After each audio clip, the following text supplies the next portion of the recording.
Dynamic equalisation কাকে বলে? Dynamic equalisation এবং নরমাল ইকুয়ালাইজেশনের পার্থক্য কী? হয়তো এই প্রশ্নগুলো আপনাদের মনে এখন আসছে। সো যদি সহজভাবে বলি প্রথমে যে ডায়নামিক ইকুয়ালাইজেশন মূলত আ বুঝতে গেলে আমাদের নরমাল ইকুয়ালাইজেশন কীভাবে কাজ করে এটা একটু বুঝতে হবে। যে নরমাল ইকুয়ালাইজেশন যেটা করে যে আপনার পুরো অডিওর কোনো একটা নির্দিষ্ট ফ্রিকোয়েন্সিকে আপনি বুস্ট করতে পারেন, বাড়াতে পারেন অথবা কমাতে পারেন। তাই তো? কিন্তু ডায়নামিক ইকো যেটা করে সেটা হচ্ছে একই অডিওতে কোনো একটা নির্দিষ্ট ফ্রিকোয়েন্সিতে যদি ডায়নামিক্সের পরিবর্তন থাকে, অর্থাৎ কোনো ভলিউমের কম বেশি থাকে, সেটাকে ইফেক্টিভলি কন্ট্রোল করার জন্য ডায়নামিক ইকো ব্যবহার করা হয়। সো এটা বোঝানোর জন্য আমি আজকে আপনাদেরকে 3টা সফটওয়্যারই ডায়নামিক ইকো করে দেখাবো। স্টুডিও ওয়ান, কিউবেজ এবং এফএল স্টুডিও। 3টা সফটওয়্যারই এখানে আমি দেখাবো এই ভিডিওতেই। সো শুরু করছি স্টুডিও ওয়ান দিয়ে। তো এখানে আমি যদি একটু আপনাদেরকে এই জিনিসটা বোঝাই, এখানে এটা একটাই অডিও, একটা ট্র্যাকের মধ্যেই যেহেতু আছে, সো আমরা এটাকে একটু কেটে আমি 2 ভাগ করে নিলাম। নিয়ে প্রথমে যেটা করি সেটা হচ্ছে এই অডিওটার একটু হয়তো কালারটা আমি একটু ভিন্ন কালার দিই। ঠিক আছে? বুঝছেন যেটা? তো এটা কালার ভিন্ন দিলে আমি এই কারণে বুঝতে হবে যেটা একটা ট্র্যাকে আছে, আমি যেকোনো ইফেক্ট দিলে একটা ট্র্যাকে কাজ করবে একটা গিটার। তো প্রথম যে অংশটা আছে এই অংশের মধ্যে মূলত লো ফ্রিকোয়েন্সিটা কম আছে, অর্থাৎ আমি একটা এখানে প্লাগ ইন নেই, সেটা হচ্ছে প্রো একিউ। অর্থাৎ এই প্রথম যে অংশটুকু আছে এই অংশটুকুর মধ্যে লো ফ্রিকোয়েন্সির পরিমাণ কম আছে, কিন্তু পরের যে অংশটুকু আছে এই প্লেয়িংটুকুর মধ্যে আবার লো ফ্রিকোয়েন্সির পরিমাণ মোটামুটি বেশি আছে, যেটা একটু বেশি আছে, যেটা আমাদেরকে কাট করতে হবে। এখন বাই চান্স আমি যদি নর্মালি এখানে একিউ করি এবং আমি যদি এটাকে ঠিক করার জন্য এই জায়গায় লো ফ্রিকোয়েন্সি কাট করি বা ডিপ করে দিই, তাহলে হবেটা কি?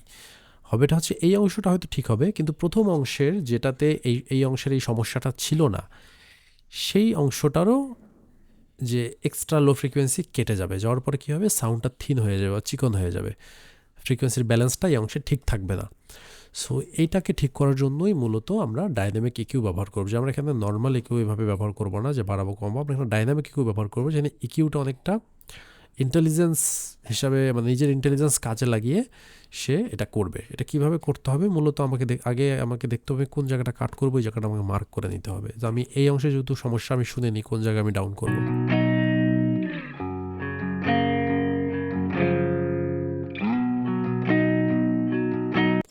সো আমি এই জায়গাটায় ডাউন করতে চাচ্ছি, ঠিক আছে?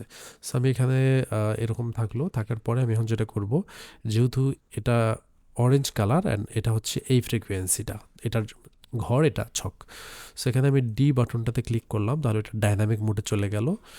যাওয়ার পরে এখন এখানে দেখতে পাচ্ছেন যে এখানে থ্রেশহোল্ড অ্যান্ড রেঞ্জ নামে 2টা অপশন আসছে।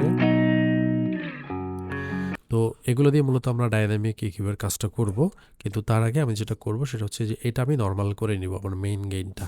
সো এটাকে আমি 0 করে এন্টার করে দিলাম। এখন আমি রেঞ্জটা নামিয়ে আমি হচ্ছে কতটুকু কাট করব সেটা আমি ডাউন করব। এটা 6 ডেসিবেলের মতো কাট করতে হবে। করার পরে এটা ডাউন করলাম, করার পরে এখন যেটা করবো, আমি থ্রেশহোল্ডটাকে এখন আমি কমাবো, কমিয়ে আমি সিলেক্ট করব যে আমার কতটুকু এখানে ডাউন করা দরকার।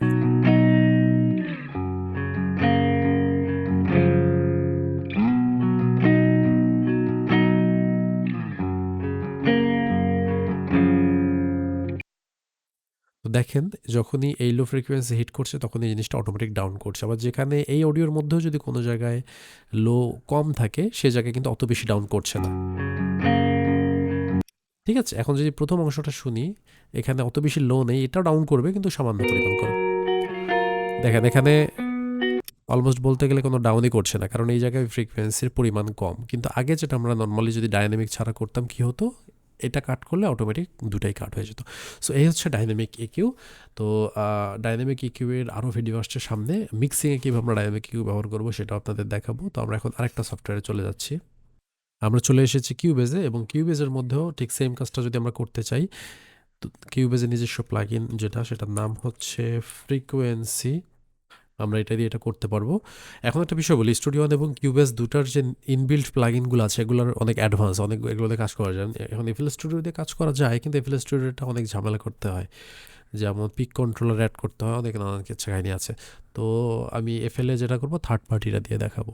তো এখানে সেম জিনিসটা করবো, আমি ধরেন এখানে যে 2 ডেসিবেলের সামথিং সেটা আছে, এটা ডাউন করলাম।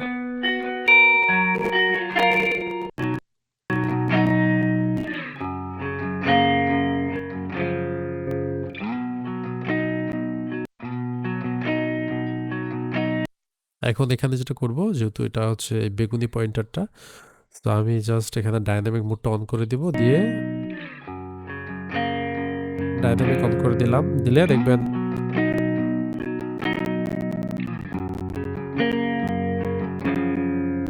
থ্রেশহোল্ড কন্ট্রোল করলে এটা অটোমেটিকলি এই জিনিসটা কন্ট্রোল হয়ে যাচ্ছে। ঠিক আছে, আর কিছু করতে হবে না, জাস্ট এখানে ডাইনামিক সিলেক্ট করে দিলেই, আর এখান থেকে এই আরোতে ক্লিক করে থ্রেশহোল্ডটাকে কন্ট্রোল করলে আপনি এখান থেকে এই ডাইনামিক মোডটা করতে পারবেন। এখন আমরা চলে যাচ্ছি এফএল স্টুডিওতে। সো সেম কাজটা যদি এফএল স্টুডিও করতে চাই আমি, তাহলে যেটা করতে হবে সেটা হচ্ছে যে মানে প্রো কিউ ব্যবহার করছি, এটা আরও ইজি। এখানে আমি ওই ফ্রিকোয়েন্সিটা এভাবে ডিপ করব,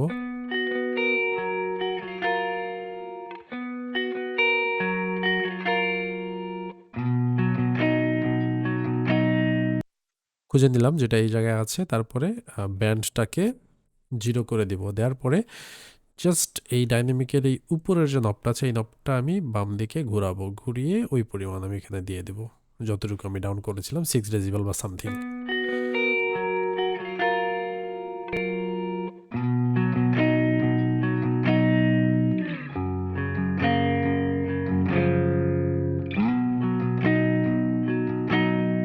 সো এটা ফ্রিকোয়েন্সি বুঝে বুঝে এভাবে অটোমেটিকলি এই ইকিউটা করে দিবে। সো এই ছিল মোটামুটি ডাইনামিক ইকিউবের বিস্তারিত বিষয়। আশা করি বুঝতে পারছেন। নেক্সট ভিডিওতে ডাইনামিক ইকিউবের একটা পর্ব 2 আসছে, ওখানে আমি দেখাবো মিক্সিংয়ে কীভাবে একটা ইনস্ট্রুমেন্ট থেকে আরেকটা ইনস্ট্রুমেন্টের ক্ল্যাশিং দূর করার জন্য আমরা ডাইনামিক ইকিউ ব্যবহার করি। সো আশা করি ওই ভিডিওটা আপনারা দেখবেন, এরপরেই হয়তো বা ওই ভিডিওটা আপলোড করা হবে। ধন্যবাদ।